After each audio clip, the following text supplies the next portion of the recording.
Hello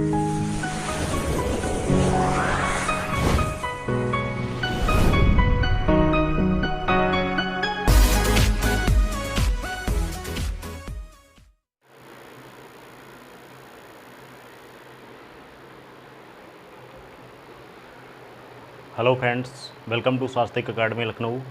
आप सभी का हमारे ऑनलाइन चैनल में स्वागत है। आज के इस लेक्चर में हम बात करेंगे भारतीय संविधान के एक महत्वपूर्ण टॉपिक के बारे में। यानी यहाँ से क्वेश्चन कोई भी आप एग्ज़ाम देते हैं जनरली पूछ लिया जाता है। तो आज हम एक देखेंगे कि भारतीय संविधान में कितने भाग हैं और उनसे संबंधित क्या क्या प्रावधान दिए गए हैं।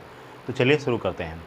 ये जो लेक्चर है ये जैसे आप यूपीपीसीएस का एग्ज़ाम देते हैं, समीक्षा अधिकारी, सहायक समीक्षा अधिकारी या किसी भी वनडे का एग्ज़ाम देते हैं आप, वहाँ पे भी यहाँ से क्वेश्चंस पुटअप कर लिया जाता है। तो बात करते हैं पार्ट्स के बारे में। भारतीय संविधान में कितने भाग हैं। जैसे कि आपको पता है कि भारतीय संविधान में मूल संविधान में 395 आर्टिकल्स थे, लेकिन बहुत सारे संशोधन के बावजूद भी आज भी उनकी संख्या जो है 395 ही है। अगर कुछ अमेंड किया जाता है, उसमें संशोधन किया जाता है तो उसको A, B, C के माध्यम से जोड़ा जाता है। इसी तरीके से हमारे जो संविधान के भाग हैं, मूल संविधान में अगर बात करें तो कितने भाग थे? 22। अभी भी इनकी संख्या अगर देखेंगे आप तो 22 ही है, लेकिन कुछ परिवर्तन हुआ है। तो जानते हैं इसको क्या है क्या नहीं है। यहाँ से क्वेश्चन पूछे जाते हैं। वैसे तो 22 भाग हैं, लेकिन जो इम्पोर्टेंट मैं आपको बताता हूँ उसको ध्यान में रखिएगा। चलिए शुरू करते हैं। अगर भाग 1 की बात करें, भाग 1 जो कि संघ और उससे राज्य क्षेत्र के बारे में बात करता है, तो यहाँ पे हम बेसिकली 3 चीज़ को देखेंगे कि भाग में क्या बताया गया है, उससे संबंधित कौन से अनुच्छेद हैं, महत्वपूर्ण आर्टिकल्स कौन कौन से हैं। तो अगर बात करें भाग 1 की, तो भाग 1 जो है संघ और राज्य क्षेत्र के बारे में बताया गया है, यानी यूनियन एंड इट्स टेरिटरी। भारतीय संविधान के भाग 1 में संघ और राज्य क्षेत्र के बारे में वर्णन किया गया है, जो कि आर्टिकल 1 से 4 तक दिया गया है। भारतीय संविधान के भाग 1 में संघ और राज्य क्षेत्र के बारे में बताया गया है। अगर अनुच्छेद की बात करें तो आर्टिकल 1 से 4 के बीच में इसका वर्णन किया गया है, पहला। दूसरे, अगर भाग 2 की बात करें तो भाग 2 जो है सिटीजनशिप यानी नागरिकता से संबंधित है। आर्टिकल 5 से 11 के बीच में भाग 2 में नागरिकता है, अनुच्छेद 5 से 11। तो ध्यान रखिएगा, देखिए भाग 2 में जो है नागरिकता जो है दी गई है, नागरिकता का प्रावधान किया गया है। और आर्टिकल 5 से 11, कभी कभी आर्टिकल भी मैच करने के लिए आता है, इसलिए आर्टिकल को भी ध्यान में रखिएगा। इसके अलावा अगर आप नागरिकता पर डिटेल जानकारी चाहते हैं तो आप हमारे जो है प्लेलिस्ट में जाइए और वहाँ पे सिटीजनशिप के एक एक आर्टिकल को हमने डिस्कस किया हुआ है, आप उसको देख सकते हैं। अब अगर बात करें नंबर 3 पे, जो भाग 3 है भारतीय संविधान का सबसे ज़्यादा चर्चित भाग है, क्योंकि एक ऐसा भाग है जो भारतीय संविधान में जिसकी गारंटी दी गई है आर्टिकल 12 से 35, यानी कि मूल अधिकारों की बात करता है, फंडामेंटल राइट्स की बात करता है, जो कि भारतीय संविधान के अनुच्छेद 12 से 35 में दिए गए हैं। मूल अधिकारों पर भी हमने एक लेक्चर लिया हुआ है, प्लेलिस्ट में है, एक एक आर्टिकल पे पर्टिकुलर डिटेल में बताया गया है। अगर आप ज़्यादा जानकारी चाहते हैं तो वहाँ से देख सकते हैं, लेकिन यहाँ पे मेरा डिस्कस करने का एक मतलब है कि ये कौन कौन से भाग में क्या क्या प्रावधान किए गए हैं। तो भाग 1 में संघ और उसके राज्य क्षेत्र, भाग 2 में नागरिकता, भाग 3 में मौलिक अधिकार। अगर भाग 1 की बात करें तो आर्टिकल 1 से 4, भाग 2 में 5 से 11 के बीच में, अनुच्छेद 5 से 11 के बीच में नागरिकता का वर्णन है। और भाग 3 की अगर बात करें, फंडामेंटल राइट्स यानी कि मूल अधिकार या जिन्हें मौलिक अधिकार कहा जाता है, ये भारतीय संविधान के भाग 3 में आर्टिकल 12 से 35 में दिए गए हैं। भाग 4 की अगर बात करें तो directive principles of state policy, यानी कि राज्य के नीति निर्देशक तत्व की व्याख्या करते हैं। भाग 4 जो है DPSP, directive principles of state policy, यानी राज्य के नीति निर्देशक सिद्धांत की बात करते हैं, जो कि भारतीय संविधान के आर्टिकल 36 से 51, 36 से 51 में इनका वर्णन किया गया है। तो कई बार जनरली जो आप 1 से 5 तक के भाग को ध्यान में रखिएगा, ये मोस्ट इंपॉर्टेंट हैं। तो बहुत सारे इंपॉर्टेंट, लेकिन जो जनरली है भाग 1 से 5 तो आपको रटे होने चाहिए। भाग 1 में फिर से देखिए संघ और उसके राज्य क्षेत्र, भाग 2 में नागरिकता, भाग 3 में क्या दिया गया है, मूल अधिकार दिए गए हैं, और भाग 4 में क्या दिया गया है, DPSP यानी राज्य के नीति निर्देशक सिद्धांत का वर्णन किया गया है। भाग 4A की अगर बात करें, यानी कि भाग 4A में क्या दिया गया, तो फंडामेंटल ड्यूटीज यानी कि मूल कर्तव्य दिया गया है। मूल कर्तव्य, क्वेश्चन पूछा जाता है कि मूल कर्तव्य भारतीय संविधान के क्या जो ओरिजिनल कॉन्स्टिट्यूशन था यानी मूल संविधान था उसमें थे या नहीं, तो आपका आंसर होगा नहीं। मूल संविधान में कर्तव्यों का वर्णन नहीं था। इन्हें जो है सरदार स्वर्ण सिंह समिति के द्वारा जोड़ा गया था। और आर्टिकल ध्यान रखिएगा कौन सा अनुच्छेद है, 51A है। 42वें संविधान संशोधन के तहत मूल कर्तव्य को सरदार स्वर्ण सिंह समिति की सिफारिश पर जोड़ा गया था भारतीय संविधान के भाग 4A में। अब देखिए, मैंने आपको बताया कि टोटल कितने 22 भाग थे, तो यहाँ पे एक भाग जोड़ा गया 4A, तो कितने हो गए 23 हो गए। ठीक, अगर पूछता जाता है कि भारतीय संविधान में कितने भाग हैं, तो अगर 22 ऑप्शन में है तो 22 टिक करिएगा, अगर 22 नहीं है तो 25 टिक करिएगा। ध्यान रखिएगा, मैं बताता हूँ कैसे। भाग 4A में क्या दिया गया है, मूल कर्तव्य यानी फंडामेंटल ड्यूटीज़। भाग 5 में जो दिया गया है यूनियन यानी कि केंद्र कह सकते हैं या फिर संघ का वर्णन किया गया है। आर्टिकल याद रखिएगा 52 से 151 कभी कभी मैच करने के लिए दे देता है कि जो भाग 5 है उसके अनुच्छेद जो कहाँ से कहाँ तक दिया गया है, तो 52 से 151 यानी 52 से 151 तक संघ के बारे में बताया गया है। भाग 6 में राज्य का वर्णन है यानी स्टेट्स यानी जिसको प्रोविंस कहते हैं उनका वर्णन किया गया है।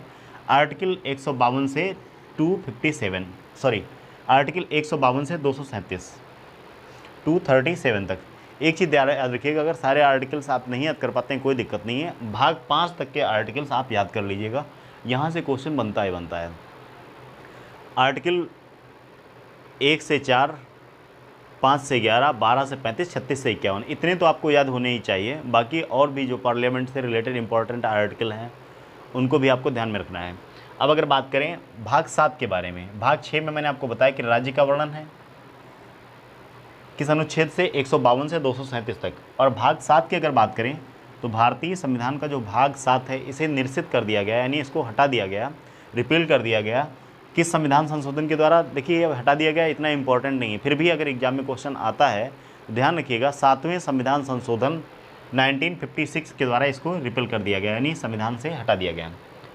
भाग 8 में क्या है, संघ राज्य क्षेत्र के बारे में वर्णन करता है। संघ राज्य क्षेत्र यानी यूनियन टेरिटरीज के बारे में वर्णन करता है। अनुच्छेद कहाँ से कहाँ तक, 239 से 242 तक संघ राज्य क्षेत्र के बारे में कौन सा भाग प्रावधान करता है, तो भाग 8 प्रावधान करता है। भाग 9 की बात करें तो भाग 9 जो है ये पंचायत से संबंधित है, इसके आर्टिकल पे फोकस करना है आपको। भाग जो 9 है ये पंचायत से संबंधित है। आर्टिकल 243 में दिया गया, देखिए 243 की अगर बात करें तो पंचायत, नगर पालिकाएँ और सहकारी समितियाँ ये तीनों 243 में ही हैं, लेकिन 9 जो पार्ट 9 है इसमें 9A और 9B भी है। 9A जो है ये नगर पालिका से संबंधित है और 9B जो है ये सहकारी समितियां यानी कोऑपरेटिव सोसाइटीज़ से संबंधित है। भाग 9 जो पंचायत हैं इनका वर्णन कहाँ से कहाँ तक किया गया है, तो आर्टिकल 243A से 243O तक वर्णन किया गया है। हालांकि अगर आप इसको नहीं भी याद रखते हैं तो कोई दिक्कत नहीं है, आप इसको याद रखिए कि 243 पंचायत का वर्णन आर्टिकल 243 में दिया गया है। जब बहुत डिफिकल्ट पेपर बनेगा तो यहाँ से क्वेश्चन उठाता है, लेकिन बनने की संभावना ना के बराबर रहती है। नगर पालिकाओं की बात करें तो ये 243P से लगा करके 243ZG तक इनका जो है संबंध है। ये आर्टिकल्स दिए गए हैं 243P से लगा करके 243ZG तक, ये नगर पालिकाओं की बात की गई है। किस पार्ट में, 9A में। 9B की अगर बात करें तो 9B कोऑपरेटिव सोसाइटी से संबंधित है, 243ZS से लगा करके ZT तक। तो इंपॉर्टेंट है 9A और 9B को इतना याद रखिए कि 9A किससे संबंधित है और 9B किससे संबंधित है। 9A नगर पालिकाओं से संबंधित है और 9B जो है सहकारी समितियां यानी कोऑपरेटिव सोसाइटी से संबंधित है।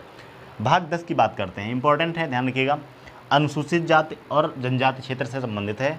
इसमें 2 आर्टिकल्स हैं 244 और 244A। अनुसूचित जात, शेड्यूल कास्ट और शेड्यूल ट्राइब एरिया से संबंधित है 244 और 244A। किस भाग से, भाग 10 में। क्वेश्चन पूछा जाता है कि कौन सा भाग किससे संबंधित है, तो याद रखिएगा भाग 10 अनुसूचित जाति और जनजाति क्षेत्र से संबंधित है। भाग 9B जो है सहकारी समितियों से, 9A जो है आपके नगर पालिकाओं से और भाग 9 में पंचायत का वर्णन है। ये सारे फैक्ट हैं, इस वीडियो को 2-3 बार देखिए आपको क्लियर हो जाएंगे। अब बात करते हैं जो मोस्ट इंपॉर्टेंट है, कई बार पूछा भी गया, चाहे वो आपका PCS का एग्जाम हो, समीक्षा अधिकारी हो, संघ राज्य संबंध यानी centre state relation, most important भाग 11 से संबंधित है। आर्टिकल भी याद रखिएगा, इसका इंपॉर्टेंट है। तो संघ राज्य संबंध जो है सेंटर स्टेट रिलेशन, ये आर्टिकल 245 से 263 245 से 263 के बीच इसका वर्णन किया गया है। 245 से 263 संघ राज्य संबंध का वर्णन किया गया है। अब देखिए इसमें क्वेश्चन कैसे बनाएगा, 2 तरीके से। अगर डिफिकल्ट बनाना होगा तो विधायी संबंध यानी इनके जो लेजिस्लेटिव रिलेशंस हैं ये किस अनुच्छेद से कहाँ तक दिए गए हैं, तो 245 से 55, सिंपल सा 10 आर्टिकल्स दिए गए हैं। 245 से 55 में क्या दिया गया है, विधायी संबंध दिया गया है। और प्रशासनिक यानी एडमिनिस्ट्रेटिव संबंध जो दिए गए हैं रिलेशंस, ये 256 से 263 के बीच दिए गए हैं। तो तो अगर सिंपल पूछता है कि संघ राज्य संबंध का वर्णन किस अनुच्छेद से किस अनुच्छेद तक है, तो आपका 245 से 263 हो जाएगा। लेकिन अगर विधायी संबंध पूछता है तो 245 से 255, और प्रशासनिक संबंध यानी एडमिनिस्ट्रेटिव रिलेशंस की अगर बात करता है तो 256 से 263 तक हो जाएगा आपका आंसर। भाग जरूर याद रखिएगा, ये भाग 11 से संबंधित है, यानी पार्ट 11 से संबंधित है। अब बात आती है भाग 12 की। वैसे इतना इंपॉर्टेंट नहीं है, लेकिन फिर भी इसको ध्यान रखिएगा। एक संशोधन हुआ था 44 कॉन्स्टिट्यूशनल अमेंडमेंट। यहाँ पे आर्टिकल 300A है, तो इसे पहले 19(1)(f) में दिया हुआ था, लेकिन इसको 44 कॉन्स्टिट्यूशनल 44वें संविधान संशोधन के द्वारा इसको हटा करके भाग 12 में आर्टिकल 300A में स्थापित कर दिया गया। तो इस चीज़ को ध्यान रखिएगा, इसलिए ये इंपॉर्टेंट है। 300A आर्टिकल आप याद रखिएगा। ये पहले हमारा फंडामेंटल राइट हुआ करता था, 7 मौलिक अधिकार हुआ करते थे, तो इसको हटा करके 300A में शामिल कर दिया गया। नेक्स्ट अगर बात करें भाग 13 की, तो भाग 13 याद कर पाएँ तो याद करिए, नहीं तो इतना इम्पोर्टेंट नहीं है। भाग 13 कहता है भारत के राज्य क्षेत्र के भीतर व्यापार, वाणिज्य और समागम, ट्रेड एंड कॉमर्स की बात करता है। अगर आर्टिकल की बात करें तो आर्टिकल जो है 301 से यानी 301 से 307 के बीच इसका वर्णन किया गया है। भाग 13, भाग 12 और 11 इंपॉर्टेंट हैं। यहाँ पे अगर बात करें तो 9A और 9B ये ज़्यादा इंपॉर्टेंट हैं। इसके अलावा भाग 14 की अगर बात करें, पार्ट 14 संघ और राज्य के अधीन सेवाओं का वर्णन किया गया। संघ और राज्य के अधीन सेवाएं, ये जो है आर्टिकल 308 से 323 तक जो है यहाँ पे बात की गई है। भाग 14 यानी पार्ट 14A जो है यहाँ पे ट्रिब्यूनल्स यानी अधिकरण की बात की गई है, और इससे रिलेटेड 2 आर्टिकल्स हैं 323A और 323B। कभी हमें समय मिलेगा तो हम एक इस पर लेक्चर बनाएंगे, अधिकरण यानी ट्रिब्यूनल से, इससे क्वेश्चन आते ही हैं। तो ध्यान रखिएगा, इंपॉर्टेंट है। भाग 14A यानी 14A ट्रिब्यूनल्स यानी अधिकरण से संबंधित है। 324 और 315 आर्टिकल्स पढ़ लीजिएगा, इंपॉर्टेंट है, यहाँ से क्वेश्चन आते ही आते हैं। अगर भाग 15 की बात करें, हम इसके बाद एक वीडियो लेके आएंगे जिसमें हम महत्वपूर्ण अनुच्छेद पर बात करेंगे। पीसीएस प्री के पहले लेकर आएंगे, जो आपके एग्जाम के लिए महत्वपूर्ण रहेगा। तो इस चैनल को सब्सक्राइब जरूर कर लीजिएगा। अगर आप पहली बार हैं तो बेल आइकन को भी ज़रूर दबा दीजिएगा। भाग 15 से अगर देखें तो निर्वाचन से संबंधित यानी इलेक्शन के बारे में बात की गई है। कहाँ पे? भाग 15 में आर्टिकल 324 से 329A तक संबंधित है। निर्वाचन 324 से 329A में संबंधित है। भाग 16 जो दिया गया है, कुछ वर्गों से संबंधित विशेष प्रावधान दिए गए हैं। स्पेशल प्रोविज़न की बात करता है, कुछ इस क्लासेस से रिलेटेड कुछ वर्गों से संबंधित स्पेशल प्रोविजंस की बात करता है। आर्टिकल इंपॉर्टेंट नहीं है, अगर आप याद कर सकते हैं तो बहुत अच्छी चीज़ है। 330 से 342A के बीच वर्णन किया गया है, लेकिन इसका ट्रिब्यूनल्स के आर्टिकल 323A और 323B, निर्वाचन के आर्टिकल्स 324 से लगा करके 329 तक, ये सब आप रट लीजिए, इससे क्वेश्चन पूछे जाते हैं। अब अगर बात करें भाग 17, मोस्ट इंपॉर्टेंट है, राजभाषा की बात करता है। इसी के तहत हमारे हिंदी जो है, हिंदी को भी राजभाषा बनाया गया है। भाग 17 जो है राजभाषा से संबंधित है। अगर आर्टिकल की बात करें 343 से 351 आता है, जनरली 351A भी इसमें ऐड है। 343 से लगा करके 351A के बीच की बात करता है। भाग 18 भी इंपॉर्टेंट है, यहाँ से भी क्वेश्चन पूछा जाता है। 17, 18 और यहाँ पे 14A और 15 ये सारे इंपॉर्टेंट हैं। तो 18 भाग जो है ये आपात उपबंध यानी इमरजेंसी प्रोविजंस की बात करता है। कौन कौन से आर्टिकल्स हैं? तो 352 से लगा करके 360 तक। 352 जो है यानी कि यहाँ पे नेशनल इमरजेंसी, राष्ट्रीय आपातकाल की बात करता है। 52, 56, 60।